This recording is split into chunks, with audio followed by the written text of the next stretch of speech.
अस्सलाम वालेकुम। एक्सरसाइज 19.1 और इसका क्वेश्चन नंबर 8।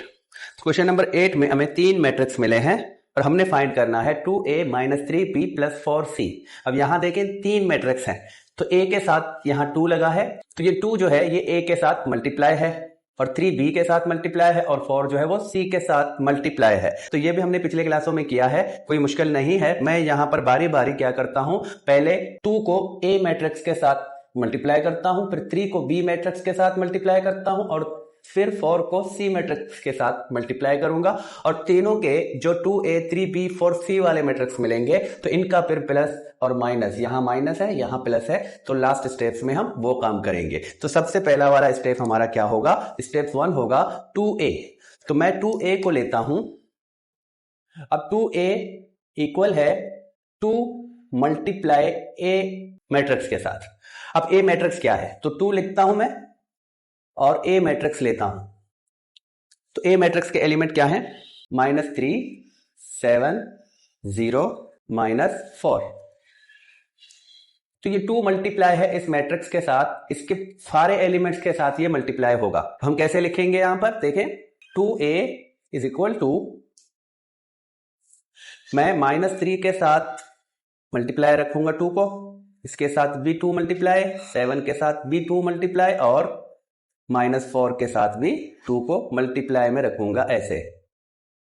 और नेक्स्ट स्टेप में इनको मल्टीप्लाई करता हूं। अब -3 मल्टीप्लाई है 2 के साथ तो ये होंगे -6 और यहां पर 0, यहां 14 और यहां पर -8। तो 2a वाला जो मैट्रिक्स हमें मिला है वो मिला है ये वाला। और इसी तरह सेकंड स्टेप में हम करेंगे 3b का।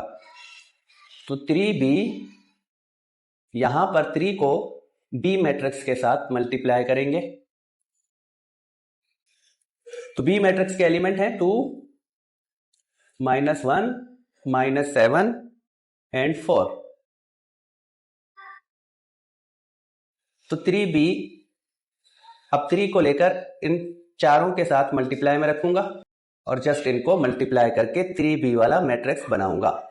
इन दोनों का मल्टीप्लीकेशन 6, यहां -3, यहां -21 और यहां पर 12। तो ये 3b वाला मैट्रिक्स तैयार। अब नेक्स्ट स्टेप में क्या है, 4c। तो 4c = 4 मल्टीप्लाई c। तो 4 को लूंगा और c वाला मैट्रिक्स लूंगा। तो c वाले मैट्रिक्स के एलिमेंट ये हैं और 4c, तो 4 को इनके साथ मल्टीप्लाई में रखूंगा। सेम वही स्टेप्स हैं जो यहां पर किए हैं, -2 मल्टीप्लाई 4 और लास्ट में -4 मल्टीप्लाई 4। अब 4c का आंसर क्या मिलेगा या 4c वाला मैट्रिक्स क्या मिलेगा, इन दोनों का मल्टीप्लाई 4, यहां पर 0, यहां पर -8 और यहां पर -16। देखिए माइनस इंटू प्लस माइनस और 4 को 4 से मल्टीप्लाई करूं तो 16। तो इस तरह करके ये तीनों सेट, ये वाला और ये वाला, तीनों मैट्रिक्स हमें मिले हैं। अब इनके दरमियान जो माइनस प्लस है वो कर लेते हैं। 2a - 3b + 4c।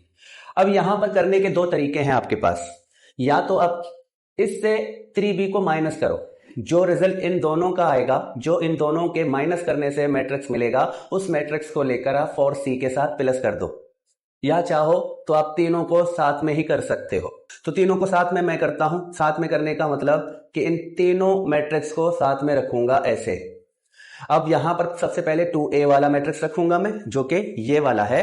तो -6 0 14 और -8।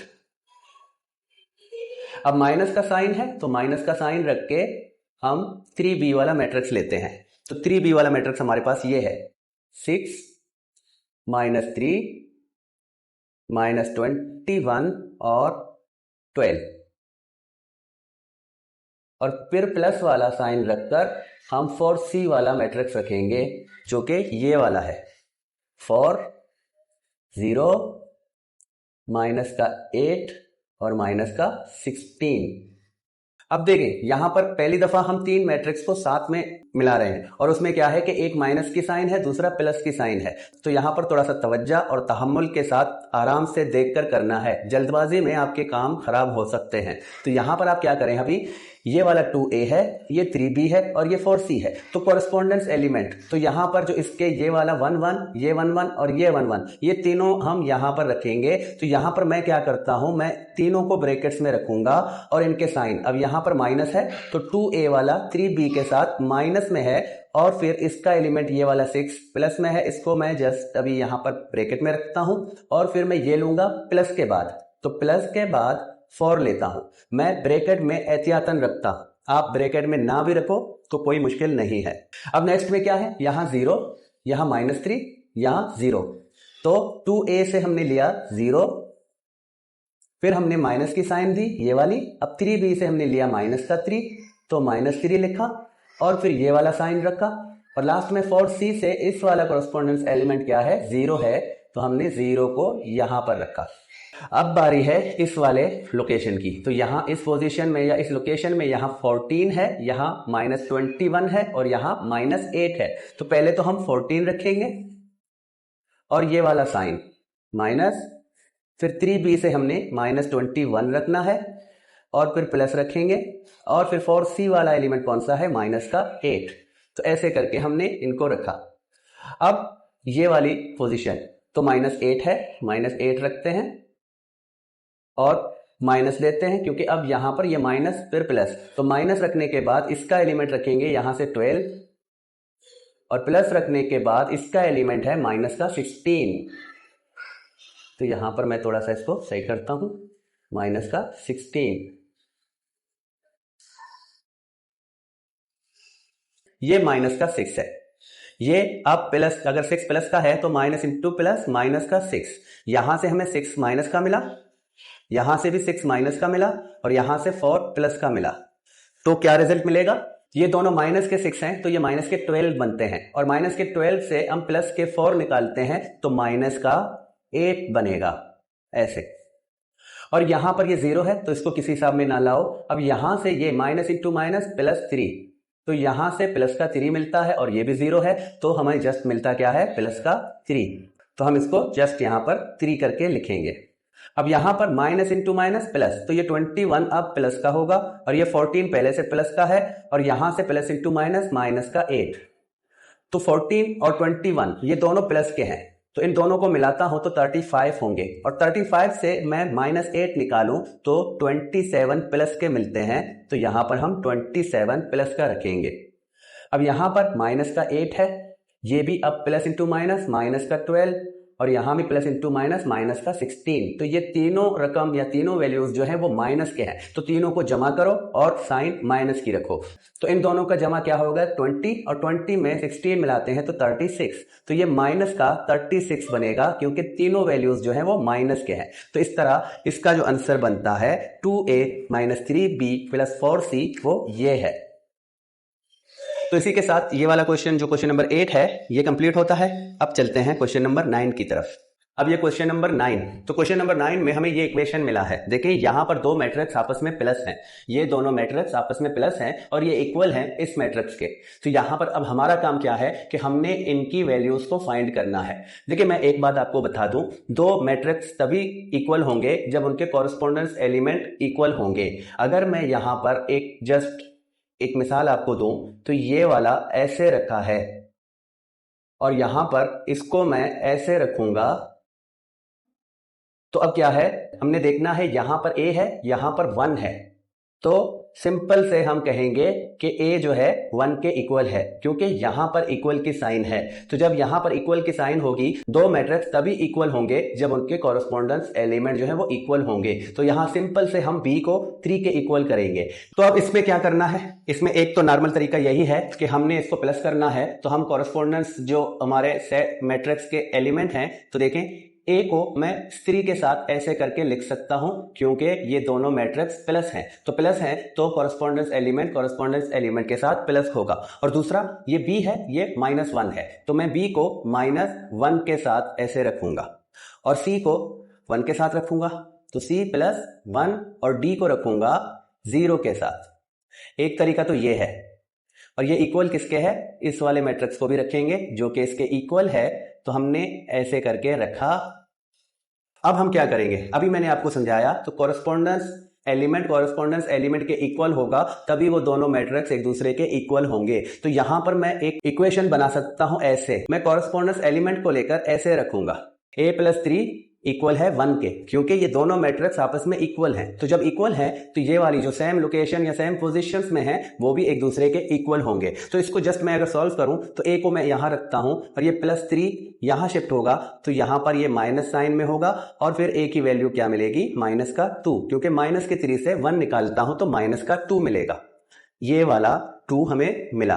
और सेम यही काम मैं दूसरे के साथ करूंगा, मैं इसको इक्वल करूंगा 0 के, तो b -1 इज इक्वल टू 0। अब -1 को मैं यहां शिफ्ट करता हूं तो ये +1 बनेगा, तो 0 किसी काम का नहीं रहेगा। अब यहां पर b की वैल्यू हमें क्या मिली, 1। और c+1 को मैं अब 0 के इक्वल करता हूं तो c+1 इज इक्वल टू 0। तो यहां भी यही काम करेंगे, c को इधर रखेंगे और इस +1 को मैं यहां शिफ्ट करूंगा तो c की वैल्यू क्या बनेगी, -1।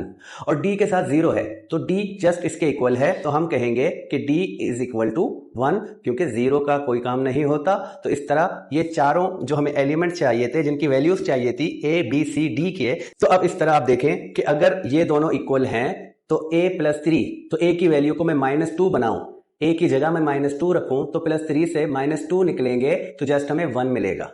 और यहां पर c+1 है तो c की वैल्यू क्या निकाली है हमने, -1, तो +1 पहले से रखा है और c की जगह अगर हम -1 रखेंगे तो इनका आंसर क्या मिलेगा, 0 मिलेगा।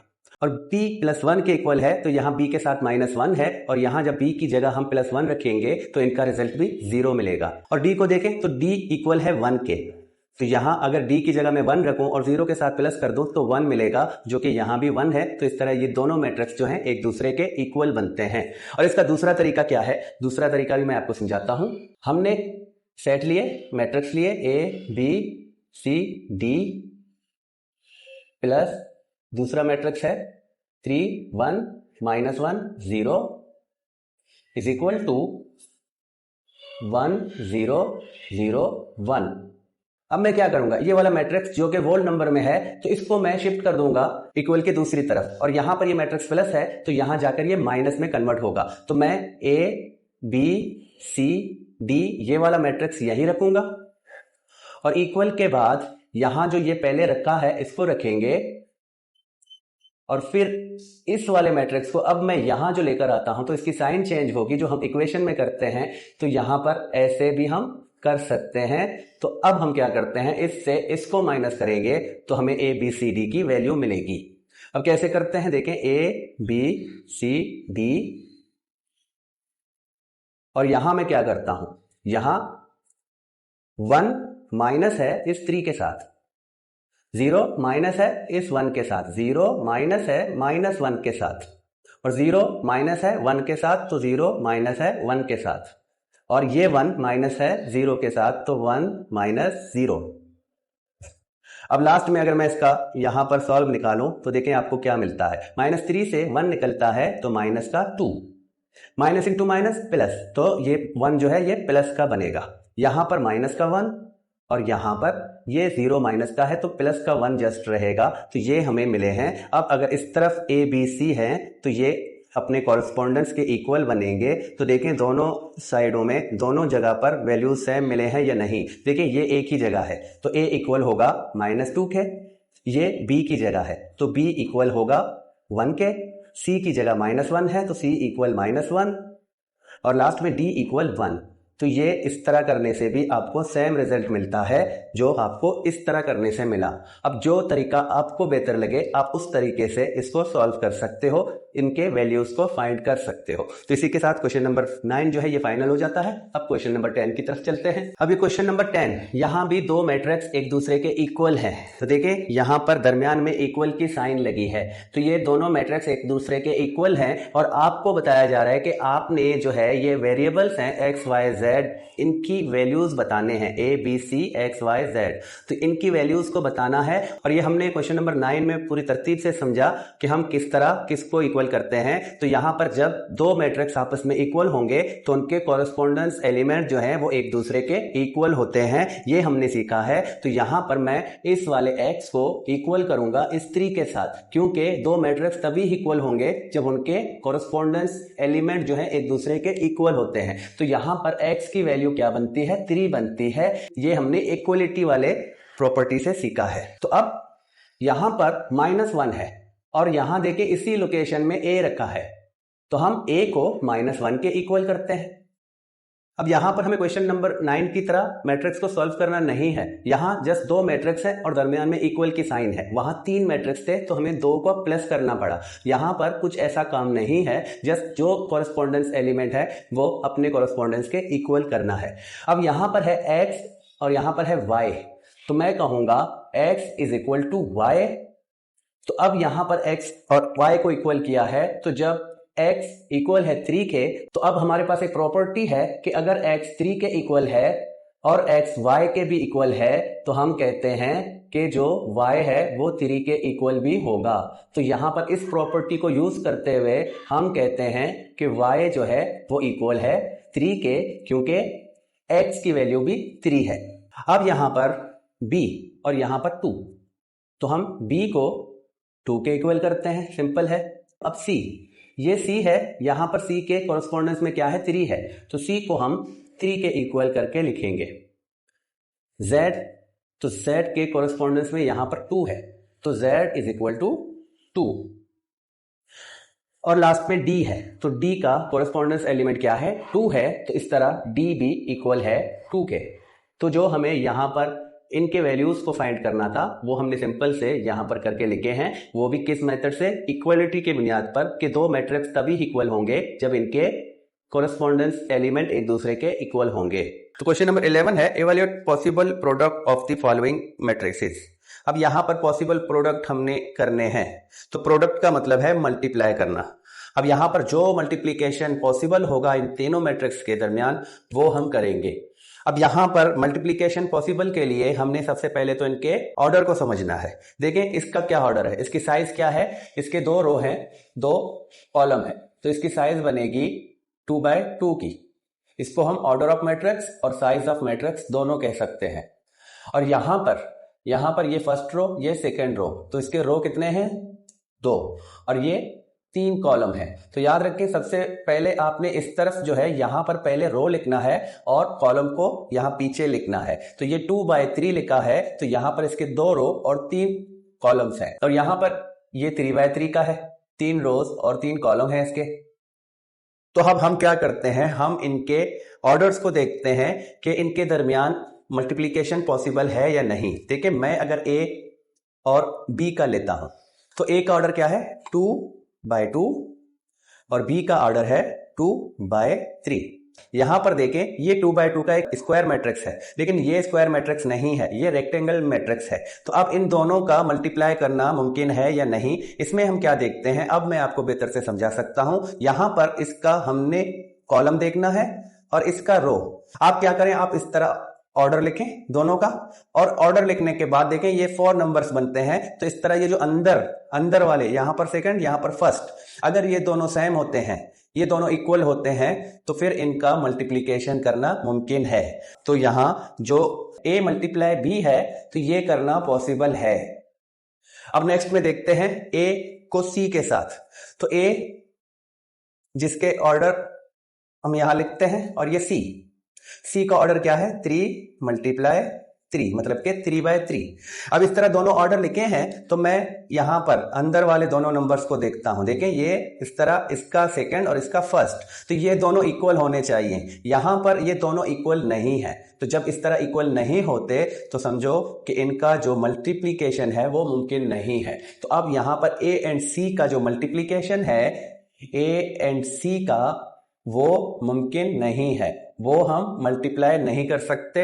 इसके लिए हम कह सकते हैं कि नॉट पॉसिबल। और अब तीसरा b मल्टीप्लाई c, तो क्या ये मुमकिन है या नहीं। तो b का ऑर्डर क्या है, 2/3, और c का ऑर्डर है 3/3।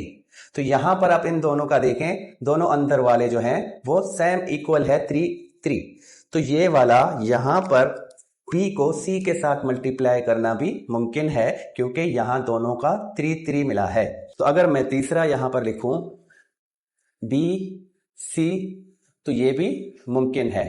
तो अब हम बारी बारी जो दो काम हमें यहां पर प्रोडक्ट के लिए मिले हैं, तो जो पॉसिबल प्रोडक्ट यहां पर बनेंगे ए बी का और बी सी का, वो करते हैं। तो पहला हम लेते हैं A B, taking A B. तो ए सेट क्या है हमारे पास? ए मैट्रिक्स है 1 3 2 1 और बी का मैट्रिक्स, बी वाला मैट्रिक्स यहां लिखेंगे 2 1 0 1 0 -1। तो अब इन दोनों का मल्टीप्लाई करना है। तो मल्टीप्लाई के लिए क्या करते हैं? अब आपने बहुत कुछ सीखा होगा, लेकिन यहां पर ये स्क्वायर मैट्रिक्स नहीं है, तो इनको कैसे करते हैं थोड़ा सा तवज्जो दें। और ये सारी चीजें ऐसी हैं, ये वाला एक्सरसाइज मुश्किल नहीं है लेकिन लेंदी है, और इसके काम ऐसे हैं जो हमने सब्र से करने हैं, तहम्मुल से करने हैं। अगर हमने जल्दबाजी की तो हमसे बहुत सारी गलतियां हो सकती हैं। चाहे हम जैसे जो 10-15 साल से मैथ पढ़ाते हैं, तब भी हमसे भी गलतियां होती हैं अगर हम जल्दबाजी करते हैं तो। अब यहां पर ये वाला फर्स्ट रो है, तो फर्स्ट रो को हम यहां पर फर्स्ट कॉलम के साथ, फिर फर्स्ट रो को सेकंड कॉलम के साथ, और फिर फर्स्ट रो को थर्ड कॉलम के साथ बारी बारी करेंगे। पहला काम, फर्स्ट रो को फर्स्ट कॉलम के साथ मल्टीप्लाई करना है। तो फर्स्ट रो में यहां 1 2 है, यहां 2 1 है, तो 1 को हम 2 के साथ और 2 को 1 के साथ मिलाते हैं। ये आप पिछले क्लासों में कर चुके हो अच्छे से। पहले ब्रैकेट में क्या होगा? इसका पहला एलिमेंट, इस रो का पहला एलिमेंट, इस कॉलम का पहला एलिमेंट, तो 1 × 2 और प्लस दरमियान में देंगे। अब इसका दूसरा एलिमेंट इसके दूसरे एलिमेंट के साथ इस तरह ब्रैकेट में हम रखेंगे और मल्टीप्लिकेशन में रखेंगे। तो ये पहला वाला एलिमेंट हमें यहां पर मिला। अब हम इस रो को लेंगे, फर्स्ट रो को सेकंड कॉलम के साथ लगाना है। तो फर्स्ट रो का सेकंड कॉलम क्या होगा? ये वाला एरिया होगा। तो हम फर्स्ट रो सेकंड कॉलम, तो फर्स्ट रो का फर्स्ट एलिमेंट और सेकंड रो का फर्स्ट एलिमेंट दोनों 1 है, तो हम लिखेंगे 1 × 1, फिर प्लस करते हैं, और इसका फर्स्ट रो का सेकंड एलिमेंट और सेकंड रो का सेकंड एलिमेंट, तो 2 × 0। अब इस रो को थर्ड कॉलम के साथ, जो फर्स्ट रो है उसको थर्ड कॉलम के साथ मिलाना है, और इसका फर्स्ट एलिमेंट इसके फर्स्ट एलिमेंट के साथ, इसका सेकंड एलिमेंट इसके सेकंड एलिमेंट के साथ मिलाना है। तो फर्स्ट 1 है, यहां 0 है, तो 1 × 0 करते हैं, और प्लस के बाद दूसरे ब्रैकेट में यहां 2 है, यहां -1 है, तो 2 × -1।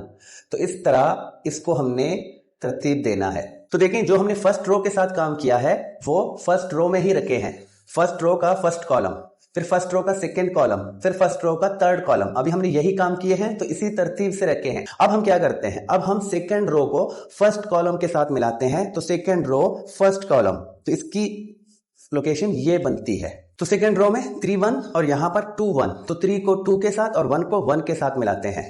3 × 2 प्लस, और 1 को मल्टीप्लाई करते हैं 1 के साथ। इस 1 को देखें, इस रो वाले इस 1 को इस कॉलम वाले इस 1 के साथ मिलाया है मैंने। अब हम सेकंड रो को सेकंड कॉलम के साथ, तो सेकंड रो सेकंड कॉलम की लोकेशन ये बनती है। तो अब यहां पर फर्स्ट वाला एलिमेंट 3 है और यहां 1 है, तो 3 को 1 के साथ और 1 को 0 के साथ, तो 3 × 1 और फिर 1 × 0। और अब इस रो को थर्ड कॉलम के साथ, तो सेकंड रो थर्ड कॉलम, तो 3 मल्टीप्लाई होगा 0 के साथ और 1 मल्टीप्लाई होगा -1 के साथ। अब सिंप्लीफाई करते हैं, ए बी, तो देखें इनका मल्टीप्लाई 2, प्लस के बाद इनका मल्टीप्लाई 2, यहां 1 प्लस के बाद यहां पर 0 आएगा, यहां 0 प्लस के बाद यहां पर 2, तो यहां 6 प्लस यहां 1, यहां 3 प्लस यहां 0 0 और यहां पर -1, तो माइनस के 1 को हम ऐसे ब्रैकेट में रखेंगे और यहां अब इसको मजीद सिंप्लीफाई करेंगे तो ए बी का मैट्रिक्स हमें मिलेगा। तो A B is equal to इन दोनों का प्लस 1, ये 7 बनते हैं, यहां पर 3 और यहां पर भी देखें प्लस इंटू माइनस, तो ये माइनस का 1 और यहां 0 है, तो यहां जस्ट हम माइनस का 1 रखेंगे। तो इस तरह ए बी का जो प्रोडक्ट है वो हमने निकाला, तो उसका आंसर हमें ये मिला है। अब पहले आप सिर्फ स्क्वायर को स्क्वायर के साथ मल्टीप्लाई कर रहे थे, अब आपको डिफरेंट टाइप के मैट्रिक्स मिलेंगे जिनको मल्टीप्लाई करना है। लेकिन अगर आपको मेथड आता है, अगर आपको समझ है कि कौन सा पॉसिबल है, तो फिर आपके लिए कोई मुश्किल नहीं होगा।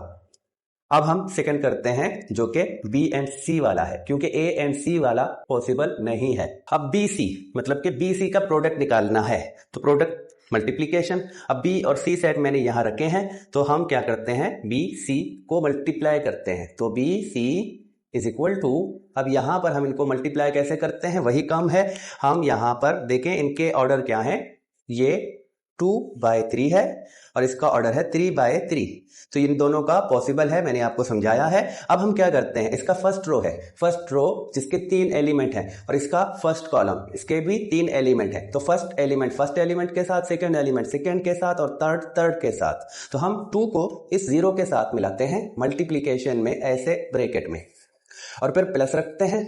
अब यहां पर सेकंड 1 है, यहां -1 है, तो 1 मल्टीप्लाई माइनस का 1, और लास्ट में यहां 0 है, यहां 3 है, तो 0 मल्टीप्लाई 3। ये पहला वाला कंप्लीट। अब फर्स्ट रो को सेकंड कॉलम के साथ, तो फर्स्ट रो ही चल रहा है, तो फर्स्ट रो में हम अब सेकंड कॉलम की जगह लिखेंगे। तो यहां पर क्या होगा, 2 को इस -1 के साथ मिलाते हैं, तो 2 मल्टीप्लाई माइनस का 1, और 1 इस 0 के साथ, 1 0 के साथ, और लास्ट में 0 इस 1 के साथ। अब इस रो को थर्ड कॉलम के साथ मिलाना है, तो फर्स्ट रो थर्ड कॉलम, तो इसकी जगह ये बनती है। अब फर्स्ट रो का पहला एलिमेंट 2 है और थर्ड कॉलम का पहला एलिमेंट भी 2 है, तो 2 मल्टीप्लाई 2, और इसका दूसरा एलिमेंट 1 है, इसका दूसरा एलिमेंट -4 है, तो 1 -4, और यहां पर थर्ड 0 है, यहां पर थर्ड 2 है, तो 0 मल्टीप्लाई 2। अब हम सेकेंड रो को लेते हैं, फर्स्ट कॉलम के साथ मिलाते हैं, तो सेकेंड रो का फर्स्ट कॉलम, तो सेकेंड रो में 1 है, यहां पर 0 है, तो 1 0 मिलाते हैं, फिर 0 को इस -1 के साथ मिलाते हैं, और लास्ट में -1 को 3 के साथ मिलाते हैं, और इस रो को अब सेकेंड कॉलम के साथ, तो सेकेंड रो सेकेंड कॉलम, तो ये वाली जगह बनती है। फर्स्ट एलिमेंट 1 है, यहां -1 है, तो 1 मल्टीप्लाई माइनस का 1, अब इसका 0 यहां पर 0 है, तो 0 मल्टीप्लाई 0, और लास्ट में -1 को हम इस 1 के साथ मल्टीप्लाई करते हैं, तो हम ऐसे लिखेंगे। अब सेकंड रो को थर्ड कॉलम के साथ मिलाना है, तो सेकंड रो का पहला एलिमेंट 1 है और ये मल्टीप्लाई होगा 2 के साथ, और दूसरा एलिमेंट 0 है, तो 0 मल्टीप्लाई होगा इस -4 के साथ, और तीसरा -1 है, ये मल्टीप्लाई होगा इस 2 के साथ। यहां 0 माइनस का 1, यहां 0, यहां माइनस का 2, यहां 0, और यहां 0, यहां 4, यहां माइनस का 4, और यहां 0।